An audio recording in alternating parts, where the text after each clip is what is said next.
চরণে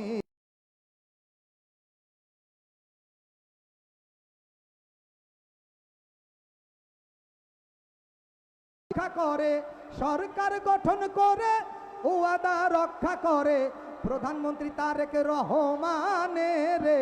এবার family card বিতরণে রে, এবার ফ্যামিলি কার্ড বিতরণে অসহায় মা বোনেরা ফ্যামিলি কার্ড পাবে, তারা লেখাপড়া করিবে সন্তানে।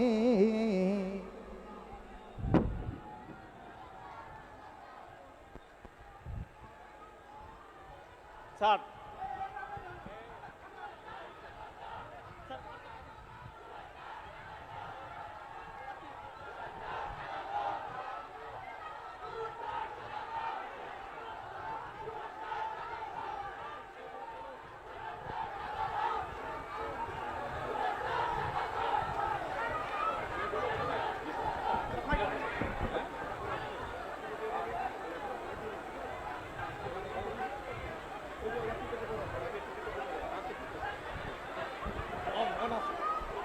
প্রিয় ফ্যামিলি কার্ডের উপকারভোগীরা, প্রিয় মা বোনেরা, মাননীয় প্রধানমন্ত্রী আপনাদের কৃতজ্ঞতা জানানোর জন্য সময় দিতেন, এজন্য করতালি দিয়ে কৃতজ্ঞতা জানাবেন। আপনাদের পক্ষ থেকে দুইজন কৃতজ্ঞতা জানাবে। আমি প্রথমেই কৃতজ্ঞতা জানানোর জন্য অনুরোধ করছি পারুলকে। পারুল, পারুল আসো, আসো এখানে আসো, এখানে দাঁড়িয়ে কথা বলো। হ্যাঁ, আমাদের মাননীয় প্রধানমন্ত্রীর কাছে আসছেন, তুমি একটু ওখানে যাও, ওই মাঝখানে যাও, ওই মাঝখানে যাও। স্যার এই আসো। বিসমিল্লাহ। হ্যাঁ, ফ্যামিলি কার্ড পেয়েছেন আপনি? জি। আচ্ছা আচ্ছা, আপনার এখানে মোট কতজন পেয়েছে? 617 জন। 617 জন। আচ্ছা আচ্ছা, তো এই ফ্যামিলি কার্ড আপনি গত 2 মাস ধরে পাচ্ছেন? হ্যাঁ, মে জুন পেয়েছেন। হ্যাঁ। তো এই ফ্যামিলি কার্ড আপনার কোনো উপকারে লেগেছে? অবশ্যই, আলহামদুলিল্লাহ অনেক কি উপকার। সুবিধা, ফ্যামিলি কার্ডটা পাওয়ার পরে আপনার কি সুবিধা হয়েছে? স্যার আসসালামু আলাইকুম, আমি মাননীয় প্রধানমন্ত্রী, আমি পারুল আক্তার, শরিকাল ইউনিয়নের 5 নং ওয়ার্ডের নাগরিক। স্যার মাননীয় প্রধানমন্ত্রী, আপনি আমাকে একটা ফ্যামিলি কার্ড দিয়েছেন। ফ্যামিলি কার্ডটা পেয়ে আমার অনেক উপকার হয়েছে, এজন্য আপনাকে অনেক ধন্যবাদ জানাচ্ছি। আমার এতটা উপকার হয়েছে, আমি আমার ছেলে মেয়েদের পড়াশোনার খরচ চালাতে পারতাম না, আমি ঠিকমতো প্রাইভেটের টাকা দিতে পারতাম না, সেটাও দিতে পারছি। পাশাপাশি তারা অসুস্থ হলে তাদের ওষুধপত্রও দিতে পারছি। আমি দুবেলা দুমুঠো ঠিকমতো খাবারও খাওয়াইতে পারিনি তরি তরকারি দিয়ে, মাননীয় মন্ত্রী, সেটাও আমি পারছি। আপনি আমাদের ভোটের আগে একটা কথা বলছিলেন যে অসহায় আমাদের নারীদের পাশে আপনি দাঁড়িয়েছেন, যে বলছেন ফ্যামিলি কার্ড দেবেন, সেটা ভোট দেওয়ার পরে ভোটে যে দিছি সেই কালি শুকানোর আগেই সেইটা আমরা ফ্যামিলি কার্ডটা পাইছি। মাননীয় প্রধানমন্ত্রী, আপনার কথা ও কাজের সাথে আমরা মিল পাইছি এবং বাস্তবায়ন করছেন আপনি আমাদেরকে ফ্যামিলি কার্ড দিয়ে। আর আমরা যে এতটা উপকৃত হয়েছে, আমাদের অসহায় পরিবারে আমরা কিছুটা হইলেও স্বাবলম্বীর দিকে যাব ইনশাল্লাহ। এই জন্য আল্লাহর দরবারে আপনার জন্য লাখো লাখো শুক্রিয়া। মাননীয় প্রধানমন্ত্রী, আপনি যাতে আমাদের দিকে আরও তাকাইতে পারেন, সেই জন্য আল্লাহ আপনার জন্য আরও খেয়াল রাখার জন্য দোয়া রইল। সাথে সাথে আমাদের মন্ত্রী তথ্য সম্প্রচার মন্ত্রী, তার প্রতিও অনেক দোয়া রইল। মাননীয় প্রধানমন্ত্রী, বাংলাদেশের কোটি কোটি মানুষের মধ্যে সবার আগে আমরা ফ্যামিলি কার্ড পেয়েছি। ফ্যামিলি কার্ড পেয়ে আমরা সৌভাগ্যবান, সেজন্য আপনার কাছে অনেক কৃতজ্ঞতা। আর আপনি সবার দিকেই খেয়াল রাখবেন, ফ্যামিলি কার্ড পেয়ে আমরা অনেক খুশি। আর পাশাপাশি উন্নয়নের দিকেও আপনি বাঙ্গা থেকে রাস্তার দিকে উন্নয়ন, 6 লাইন রাস্তার দিকেও আপনি একটু খেয়াল রাখবেন। মাননীয় প্রধানমন্ত্রী, আমাদের দেশ উন্নয়নের জন্য আপনি কঠোর খেয়াল রাখবেন, ভবিষ্যতে যাতে আপনি আমাদের পাশে আরো দাঁড়াতে পারেন সেদিকে খেয়াল রাখবেন। আর আপনার পরিবারের সবাইকে দোয়া রইল, যাতে আপনার পরিবারে আপনি যে সারা জীবন আমাদের অসহায়ের পাশে দাঁড়াতে পারেন। আপনার পরিবার থেকে জাইমা রহমান, তারাও জানি ভবিষ্যতে আমাদের দিকে খেয়াল রাখতে পারে। এই বলে আমি শেষ করছি। আসসালামু আলাইকুম। ধন্যবাদ আপু আপনাকে। আসসালামু আলাইকুম। আচ্ছা, আপনি তো বক্তব্য রাখবেন। আচ্ছা, ফ্যামিলি কার্ড কোন কোন মায়েরা পেয়েছেন একটু হাত তুলবেন, আপনারা যারা পেয়েছেন। ফ্যামিলি কার্ড একটু হাতটা তুলে রাখেন, আমি একটু বাছাই করে অন্তত একজন দুইজন নিয়ে আসি। এই যে সামনে এই যে বোরখা পরে আছেন, আপনার পাশে একজন মহিলা আছে, আপনার ডান পাশে। হ্যাঁ, আপনি আসেন বোন, আপনি আসেন। এনায়েত, ওনাকে নিয়ে আসেন। আচ্ছা, ওনার হাতে দেন মাইকটা। আপনি ফ্যামিলি কার্ড পেয়েছেন? আচ্ছা, ধরেন, মাইকটা ধরতে পারবেন? আচ্ছা আমাকে প্রধানমন্ত্রী অনেক উন্নত করে দিয়েছে। আচ্ছা, ফ্যামিলি কার্ডটা পেয়ে আপনার কি কোনো উপকার হয়েছে? হ্যাঁ। কি উপকার হয়েছে বলেন তো? আমার প্রত্যেক মাসে ওষুধ লাগে ডাক্তারে। হ্যাঁ। যেমন আমার হাতে একটা সমস্যা আছে, এই যে আপনারা হাতটা দেখতে পারেন। হ্যাঁ। এই জন্য আমি অনেক উপকার পেয়েছি। আচ্ছা, এই জন্য আমি কার্ডটা পেয়ে আপনাদের অনেক খুশি হয়েছে। আর কোনো উপকারে লেগেছে? না, আর কোন উপকারে হাঁস পালি, হ্যাঁ পালি, 2টা হাঁস মুরগিও পালতে পেরেছি। হাঁস মুরগি পালছেন? হ্যাঁ, আচ্ছা, ঠিক আছে, কিনছি। ধন্যবাদ। আচ্ছা, আবার একটু হাতটা তুলেন তো, আমি আরেকজনের কথা শুনতে চাই। ওই যে গোলাপি কাপড় মাথায় দেওয়া, এই যে সামনে। হ্যাঁ হ্যাঁ হ্যাঁ হ্যাঁ, ঠিক। হ্যাঁ, আসেন বোন, আপনি এদিকে আসেন। আপনি ফ্যামিলি কার্ড পেয়েছেন? আচ্ছা, ওনার হাতে মাইকটা দেন তো।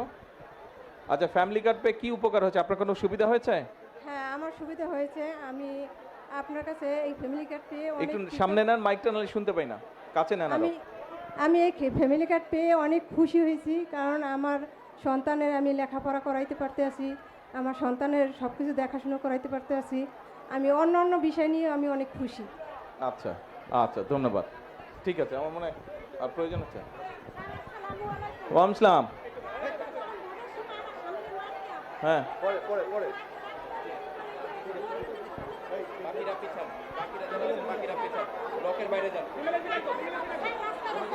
হ্যাঁ,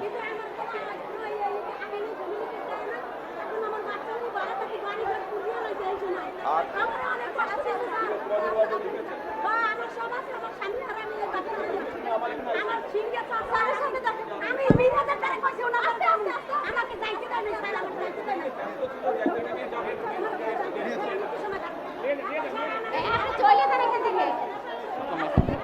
যাও, বসো বসো বসো বসো বসো, আমি দেবো আমি দেবো। উপস্থিত মা বোনেরা, আসসালামু আলাইকুম। কেমন আছেন আপনারা সবাই? ভালো আছেন? আচ্ছা, এখন মা বোনেরা, এই যে আপনাদের এখানে 600-র মতন পরিবার ফ্যামিলি কার্ড পেয়েছে। আমি জানি আরো অনেক পরিবার এখানে আছে যারা এখনো পায়নি, ইনশাল্লাহ তারা পাবে। আমরা নির্বাচনের আগে আমরা বলেছিলাম এই দেশের মানুষকে যে বিএনপি সরকার গঠন করতে পারলে আমরা অনেকগুলো কাজ করতে চাই মানুষের জন্য এবং দেশের জন্য। তার মধ্যে একটি কাজ ছিল, আমরা বাংলাদেশে, সারা বাংলাদেশে প্রায় 4 কোটি পরিবার আছে, পরিবার মানুষ না, 4 কোটি পরিবার আছে। আমরা এই পরিবারের যে নারী প্রধান, সেই নারী প্রধানের হাতে আমরা ধীরে ধীরে ফ্যামিলি কার্ড পৌঁছে দিব, এরকম একটি কথা আমরা বলেছিলাম। আজকে এই গৌরনদীতে প্রায় 600 পরিবার এই ফ্যামিলি কার্ড পেয়েছে। আরও পরিবার বাকি আছে, তাদেরকেও ইনশাল্লাহ আমরা পৌঁছে দিব। আমরা সরকার যখন গঠন করলাম, সরকার গঠন করার পরে যেই বাজেটটি আমরা পেয়েছিলাম, সেই বাজেটটি হচ্ছে আমাদের আগের সরকারের তৈরি করা বাজেট।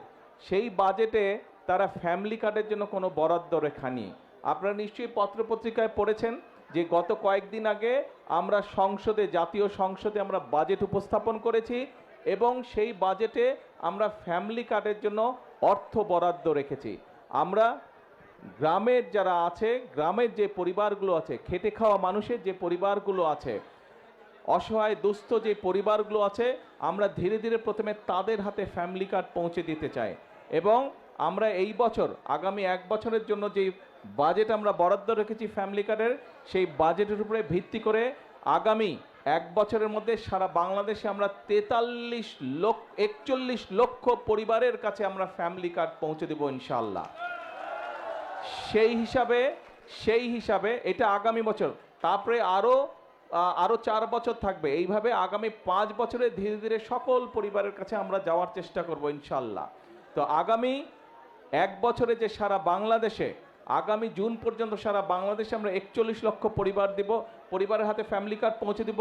সেই হিসেবে প্রত্যেকটি উপজেলায় গড়ে প্রায় 7,000 পরিবারের কাছে, প্রত্যেকটি সারা বাংলাদেশের প্রত্যেকটি উপজেলায় আমরা 7,000 পরিবারের কাছে গড়ে আমরা ফ্যামিলি কার্ড পৌঁছে দিব।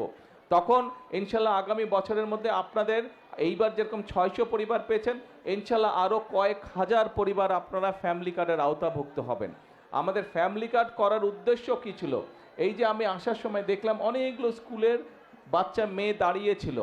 আমরা যেটা মনে করি, আমরা বিএনপি যেটা মনে করি যে এই যে আমাদের বাংলাদেশ, এই বাংলাদেশকে যদি সামনের দিকে এগিয়ে নিয়ে যেতে হয় তাহলে পুরুষের পাশাপাশি নারীদেরকেও শিক্ষা এবং একই সাথে অর্থনৈতিকভাবে আমাদের স্বাবলম্বী করতে হবে।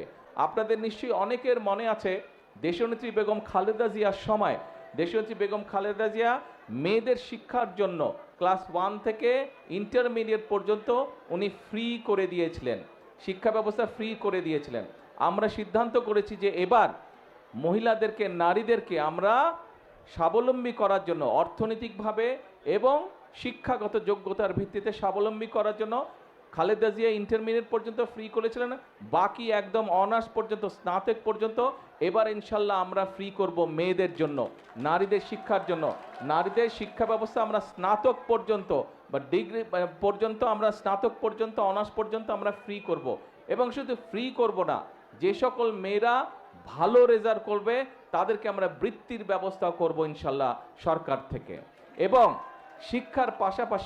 শিক্ষার পাশাপাশি নারীরা বা মায়েরা যাতে অর্থনৈতিকভাবে স্বাবলম্বী হতে পারে সেই জন্য এই ফ্যামিলি কার্ড আমরা দিয়েছি। এই যে এখানে আমরা 3 জন মায়ের সাথে কথা বললাম, এর বাইরেও আপনারা প্রায় যে 600 মা আছেন, আপনারা নিশ্চয়ই গত 2 মাস যাবত যে ফ্যামিলি কার্ড পাচ্ছেন। হ্যাঁ, একবারে তো সব সমস্যার সমাধান হবে না, সংসারের সব সমস্যার সমাধান তো একবারে হয় না, কিন্তু এই 2 মাসে দেখেন অনেক বছর ধরে হয়তো কোনো কাজ আপনি করতে পারছিলেন না, হয়তো ওষুধ কিনতে সমস্যা হচ্ছিল, ওষুধ আনলে এটা আনতে পারেন না, এটা আনলে ওষুধ আনতে পারেন না, অথবা ছেলে মেয়ের শিক্ষার ব্যাপার, অথবা ছেলে মেয়ে কোনো একটা শখ করেছে কিছু জিনিস কিনবে, কাজেই এই জিনিসগুলো হয়তো আপনার পক্ষে সম্ভব হচ্ছিল না। কিন্তু এই ফ্যামিলি কার্ডটা পাওয়ার ফলে আমরা যেই বোনদের কথা শুনলাম তাদের কাছ থেকে আমরা জানলাম যে ফ্যামিলি কার্ড পাওয়ার ফলে একটু হলেও তাদের জন্য সুবিধা হয়েছে সংসারের কাজগুলো গুছানোর জন্য। আমাদের লক্ষ্য এটাই, আমাদের উদ্দেশ্য এটাই যে আমাদের মায়েরা যাতে একটু হলেও ভালো থাকতে পারে, দেশের মানুষ যাতে একটু হলেই ভালো থাকতে পারে। প্রিয় মায়েরা, প্রিয় বোনেরা, আজকে আমাদেরকে যদি সামনের দিকে দেশকে এগিয়ে নিয়ে যেতে হয়, যদি দেশের মাদের হাতে, প্রত্যেকটি নারীর হাতে যদি ফ্যামিলি কার্ড পৌঁছে দিতে হয়, তাহলে আপনাদের সাহায্য, আপনাদের সমর্থন, আপনাদের সহযোগিতা বর্তমান বিএনপি সরকারের প্রয়োজন। বিএনপি সরকারকে আপনারা যদি, দেশের নারী সমাজ সকলে যদি বিএনপি সরকারকে সহযোগিতা করে, যদি বিএনপি সরকারের পাশে থাকে, ইনশাল্লাহ আমরা ফ্যামিলি কার্ড আস্তে আস্তে সারা দেশে পৌঁছে দিতে পারবো। এবং আমরা দৃঢ়ভাবে বিশ্বাস করি যে ফ্যামিলি কার্ডের মাধ্যমে আমরা সমাজে আমরা একটি বিরাট পরিবর্তন করতে সক্ষম হব ইনশাল্লাহ। কারণ ধীরে ধীরে শিক্ষার আলোয় আলোকিত হবে আমাদের নারীরা, একই সাথে অর্থনৈতিকভাবেও তারা ধীরে ধীরে শক্তিশালী হবে। আমরা একটি কথা বলি যে আমরা করব কাজ, গর্ব দেশ, সবার জন্য, সবার আগে যেমন বাংলাদেশ বলি, একই কথা আমরা বলি সবার জন্য বাংলাদেশ। আমরা বলি করব কাজ, গর্ব দেশ, সবার আগে বাংলাদেশ, করব কাজ, গর্ব দেশ, সবার জন্য বাংলাদেশ। সবাই যাতে এই বাংলাদেশে আমরা আগামী দিনে একটু ভালো থাকতে পারি, সবাই যাতে আমরা বাংলাদেশে একটু ভালোভাবে চলতে পারি, সেটাই হচ্ছে বর্তমান সরকারের রাজনীতি, সেটাই হচ্ছে আমাদের লক্ষ্য, সেটাই হচ্ছে আমাদের উদ্দেশ্য। আমরা দেশে সকলকে শান্তিতে নিয়ে চলতে চাই, দেশে আমরা সকল ধর্মের মানুষকে একসাথে নিয়ে শান্তিতে আমরা চলতে চাই। আমরা যদি ধৈর্যশীল হই, আমরা সকলে যদি ধৈর্য সহকারে চলি। দাঁড়াও না ভাই, যারা স্লোগান দিচ্ছ, এই ছেলেপেলেগুলা খুব ডিস্টার্ব করে। আমরা যদি সকলে মিলে ধৈর্য সহকারে চলি তাহলে আমরা আমাদের এই দেশটাকে আমাদের প্রত্যাশিত দেশ হিসেবে গড়ে তুলতে পারবো। আমরা মুসলমান হই, আমরা হিন্দু হই, আমরা বৌদ্ধ হই, খ্রিস্টান হই, আমাদের হাজার বছরের ঐতিহ্য হচ্ছে সকল ধর্মের মানুষ এই দেশে আমরা শান্তিতে বসবাস করেছি অতীতে। কাজেই বর্তমানে এবং ভবিষ্যতেও আমরা চাই সকল ধর্মের মানুষকে একসাথে নিয়ে কোনো ভেদাভেদ না, সকলকে মানবিকতার ভিত্তিতে বিচার করে আমরা এই দেশকে পুনর্গঠন করতে চাই, আমরা এই দেশকে সামনে এগিয়ে নিতে চাই। এবং সকল সময় আমি একটি কথা বলি, বিএনপির সকল রাজনৈতিক ক্ষমতার উৎস জনগণ। এই জনগণের সমর্থন এবং এই জনগণের সমর্থন যতক্ষণ বিএনপির কাছে থাকবে, যতক্ষণ বিএনপির পাশে জনগণ থাকবে, বিএনপি কোনো বাধা মানবে না। বিএনপি দেশকে ইনশাল্লাহ সামনের দিকে এগিয়ে নিয়ে যাবে জনগণকে সাথে নিয়ে। আপনাদের কাছে আবারও আপনাদের কাছে এবং সারা বাংলাদেশের দল মত নির্বিশেষে, শ্রেণী পেশা নির্বিশেষে, ধর্ম মত নির্বিশেষে সকল মানুষের কাছে দেশকে এগিয়ে নিয়ে যাবার, দেশকে পুনর্গঠন করার সমর্থন ব্যক্ত করে আমার বক্তব্য আমি শেষ করছি। ইনশাল্লাহ আবারও আসবো আপনাদের এলাকায়, আবারও আপনাদের সাথে কথা হবে। আল্লাহ হাফেজ। বাংলাদেশ জিন্দাবাদ।